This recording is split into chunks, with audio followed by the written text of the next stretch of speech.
Welcome to a new video, and today I want to jump right in to comparing the RF 24-105 Canon L glass to the Canon 35 f1.8, which is the first addition to my Canon EOS R setup. I have pretty much been using the Canon 24-105, which basically is the kit lens for the EOS R, constantly on that camera, and I never used anything else, despite having the adapter that I could also use EF lenses with. Today I am already filming with the RF 35mm f1.8, and I want to show you some differences and reasons for why this may be a good choice and why it may not be a good choice, and how it compares to the big fat L glass that the 24-105 is. Now, to first of all give you a little bit of an overview on the differences and the similarities of this lens, or of these two lenses, I want to start by talking features. First of all, the 24-105 obviously is a zoom lens, and I'm going to demonstrate this later in the video, which means that it can zoom out and in, and this means that it can actually cover a whole range of focal length, and the 35mm lens is a fixed focal length, so it can only be using 35mm.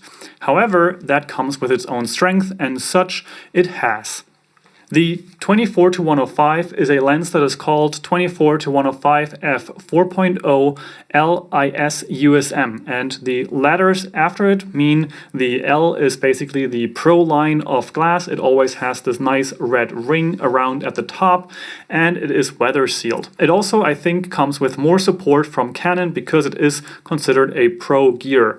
Now, the USM and the IS mean that for one, the IS, it has a image stabilizer, so the lens itself is stabilized, which is awesome because it is not something that the Canon EOS R has built in. So the sensor has no in-body stabilization, but the lenses for the RF mount do. The 24-105 has that, and the 35mm has that as well, and that is huge.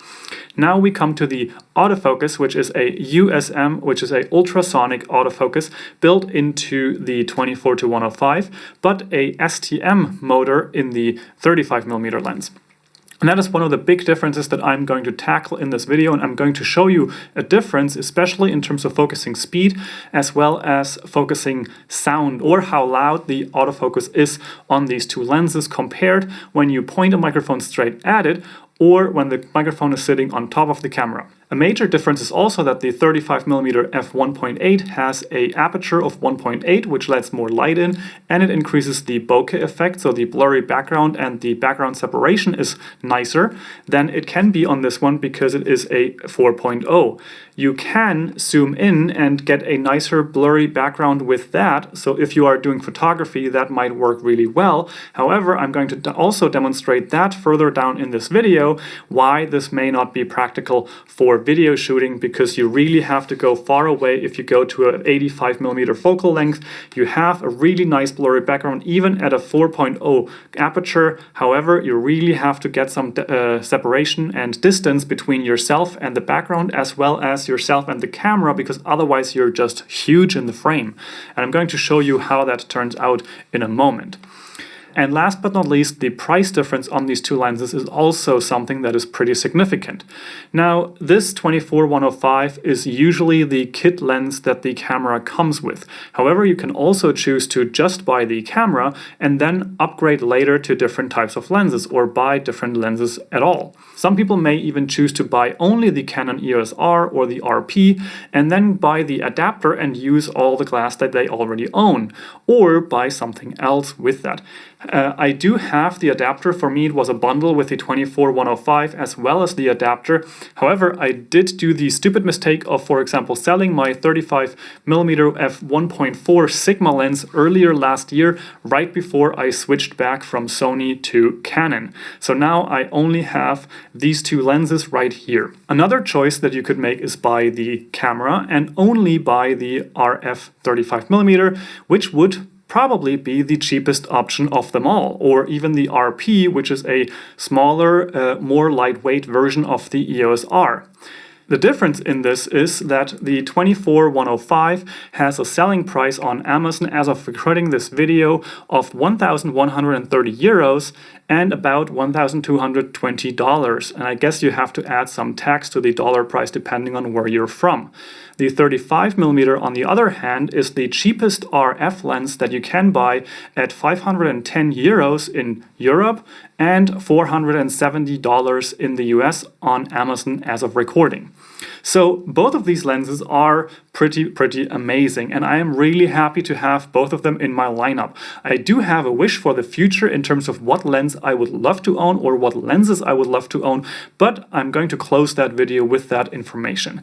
Right now, these two lenses are right here, and I'm going to compare certain aspects of them so that you can make an informed decision for yourself which one is the better choice.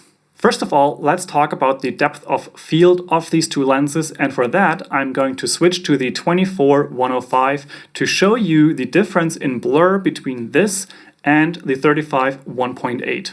Now I have the 24-105 at 35mm, and it's about an arm's length away from me, which is my normal setup that I have been using for the past few weeks on this desk, mounted the same way. The setup right now is at 1/50th of a second. I'm shooting at 24 frames a second. The aperture is 4.0 and the ISO is at 200.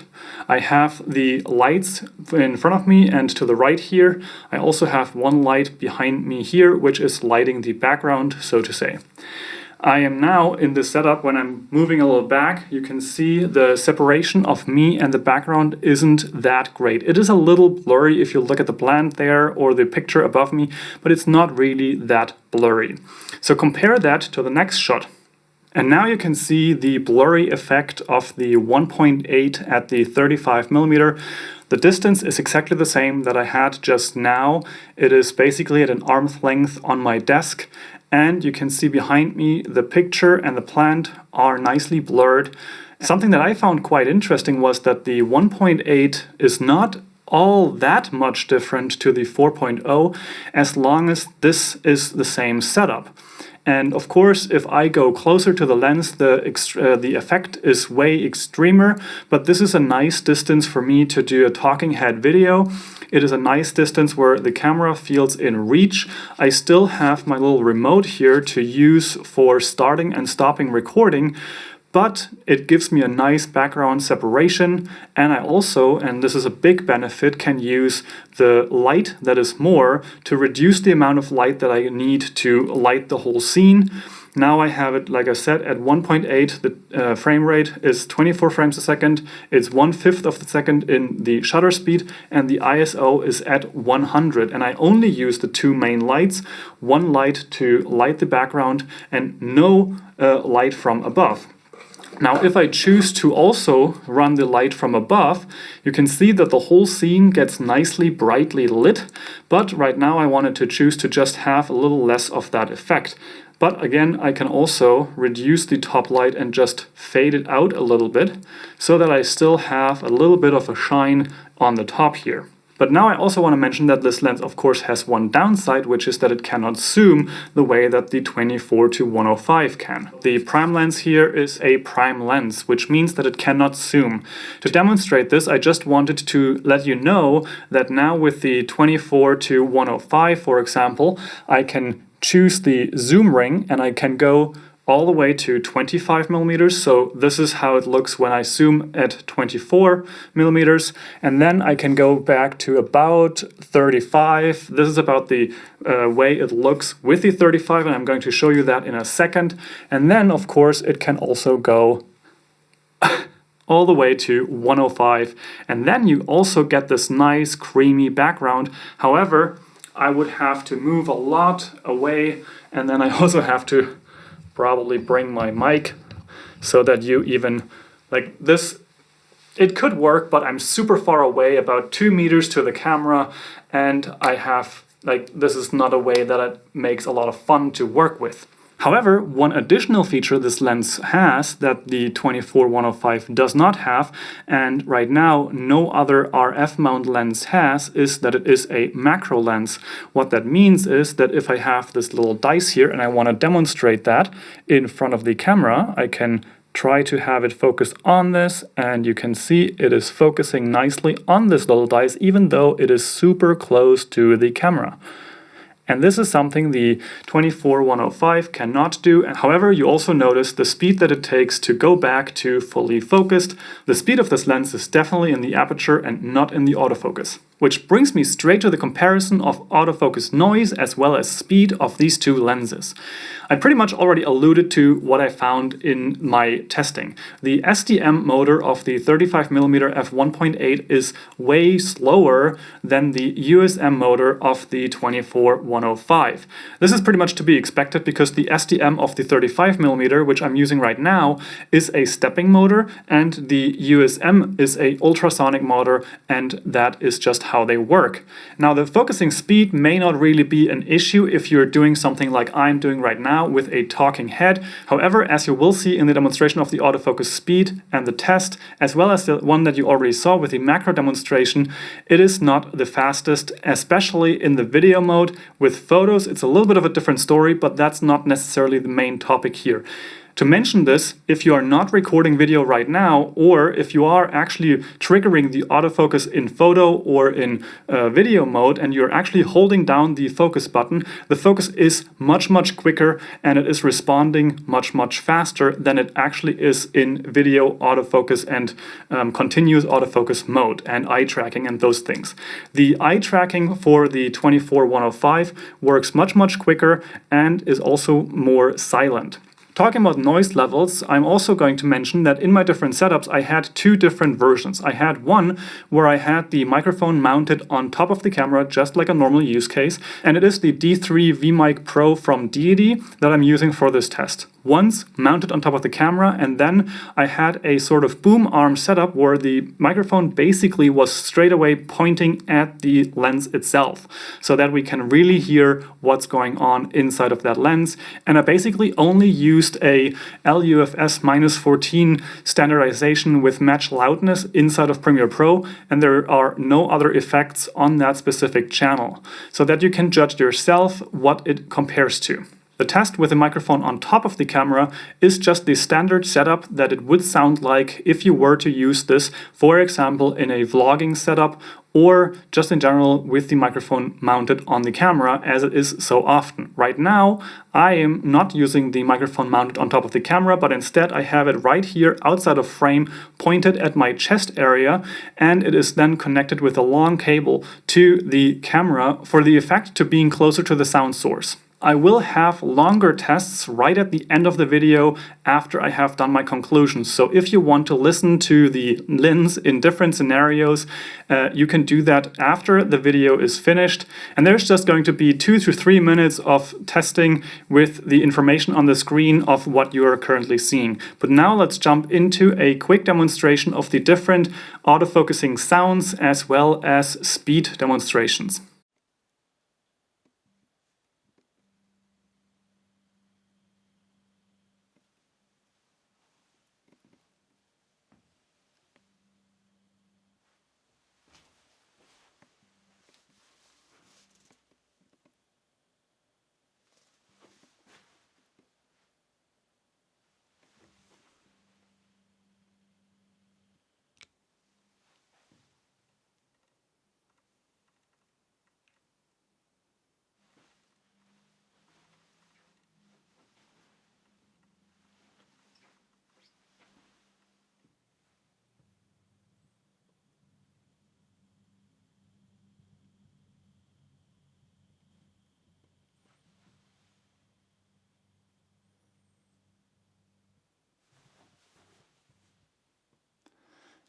And this is how it sounds when I am moving around in front of the camera while the focus is trying to keep it up and the microphone is mounted in a normal on top of camera position.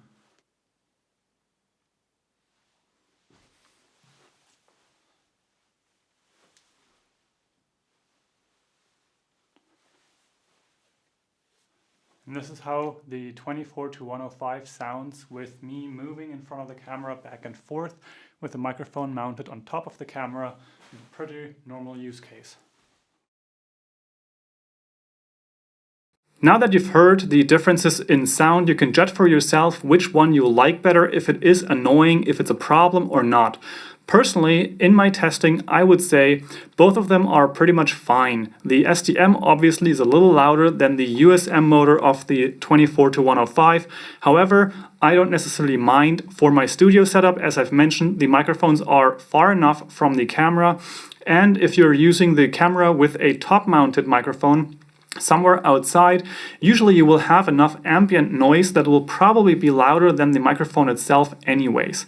Now, this may be a different topic if you're using the internal microphone, but for me that is usually not what I'm using. I generally either have a Rode, a Deity, or a Smart Lav connected to the camera for better audio quality anyways. However, if you do care to listen to an example with the internal microphone, I'm just going to include this at the end as well. Now we have one last thing before I do my conclusion, and that is the vignetting of the 35mm as well as the 24mm. Just a little bit of a comparison in terms of photos, because it is quite hard for me to demonstrate that in video that I found. Generally speaking, I will show you a couple of different examples on the screen right now, and that is specifically talking about the corners of the files because that's where vignetting generally happens. For the 35 1.8, if you are shooting photos at 1.8 and you are concerned with vignetting, then this lens is kind of a bummer. You can obviously use Lightroom to fix those things, and I'm also going to demonstrate what that looks like when Lightroom does its magic for lens correction on those lenses. However, at a 1.8, the vignetting is quite extreme. However, if you step down from 1.8 all the way to 2.8, I personally find it very usable, and at 4.0 you're practically clear of any vignetting anyways. Now, comparing this to the 35mm 4.0 with the 24-105, you can see on the screen how that kind of affects it, what the 4.0 looks like on both of these cameras with a photo. Now, I covered the price difference, compared the blur effect on the two lenses. Also, of course, you can zoom and not zoom with one or the other, the sound that the autofocus makes and the speed that it has. All those to kind of come to the conclusion that I personally am very happy with my purchase. However, there's one thing that I want to make blatantly clear. If you have anything like the 24-105 or you are sporting a other kit lens, you can achieve great looking footage with that as well. The background separation, of course, is a little bit nicer with the 1.8. It is great to have the ability to have more light come into the lens with the 1.8 and not need as much light to light up a scene. Those things are awesome, and it's definitely a step up and into the right direction. I personally also prefer this background in terms of the blurriness to have more of a background separation. And of course, the macro features are pretty darn amazing to simply have the option in that. And for my personal taste, not needing a 100mm macro lens next to a 35mm lens is a huge plus as well. Of course, it's kind of not a macro lens and also is, for me, it's enough of a macro lens to be in my backpack. Now, in terms of making a buying decision around this lens, it's a tough one. For me personally, I would say if you have a lens and camera already and you want to step up your camera gear in terms of making video specifically, I would most likely say that an external microphone is better to buy before upgrading to a newer, better lens. In general, audio is a really important aspect of making videos, and that is me saying this where I'm not necessarily 100% happy with the sound of this room, but at the same time, it's what I'm working with. And as I've mentioned before, getting your microphone closer to the audio source is a huge one, not using the internal audio of your camera. However, if you have the budget, this lens is a great investment, and it is. And considering all things, it's the cheapest lens in the RF mount lineup to this day. At the beginning of the video, I kind of alluded to mentioning my kind of wish list of lenses. And right now, that's the Canon RF 15mm to 35mm ES USM lens, and that basically would cover me from an extreme wide angle 15mm all the way to the 35mm that I am using right now, with a constant aperture of 2.8. Now, of course, it's not an aperture of 1.8 like this lens right here. However, over the last few years, I noticed that an aperture between 2.0 and 3 is about the place where I need to go in the long run. So the 4.0 of this lens is great because it is constant from 24 to 105. However, I prefer to go a little wider in terms of aperture. So the 15 to 35 is amazing for vlogging, and I have kind of tried it in a shop. However, the 2,000 plus euros I'm currently simply not able to spend. And so this comes to the wish list. The other lens that is also on that dream list, however, it's on the maybe later at some point, it's the 70 to 200 2.8 RF mount lens as well, and that is incredible for those tighter shots, for those far away things, for video creating, as well as amazing portrait photography, and just simply being a great all-around lens. I'm noticing also that I am shifting away from prime lenses at least a little bit. In the past, I only used prime lenses, but that often came with owning multiple cameras so that I can choose between the two without switching the lenses. Now I want to have one camera that is versatile, and that makes those zoom lenses really, really neat. However, they also are pretty darn expensive because it's a new system, because it's new lenses and those kind of things. So maybe one day in the future, I'm going to talk about how I'm switching to that down the line, and we'll see when that happens. Now, I hope this video was really helpful for you choosing between the 24-105 and the 35mm. Maybe you learned something, maybe it was informative, maybe you want to know something else that you can ask for in the comments down below, and I'm going to try to answer that with as much speed as possible. Sometimes not so fast, but sometimes very fast. And this kind of concludes my first impressions of this lens, looking at it just after about 48 hours of owning it. So it's not really an in-depth review in terms of my experience down the road. However, it's all the things that I would choose to check for if I wanted to buy it. And all the results have come out pretty clear that it is a great buy for the price and for the capabilities and add-ons that it gives me right now with making my videos. Was it necessary? Probably not. I could have gone creating more videos with the setup that I already had, but it is a nice touch to upgrade something and play around and have a nicer field of view. So with all of that said, I see you in my next video. I hope you make your life awesome and have an amazing day. Ciao, ciao.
And this is how it sounds when I am moving around in front of the camera while the focus is trying to keep it up and the microphone is mounted in a normal on top of camera position.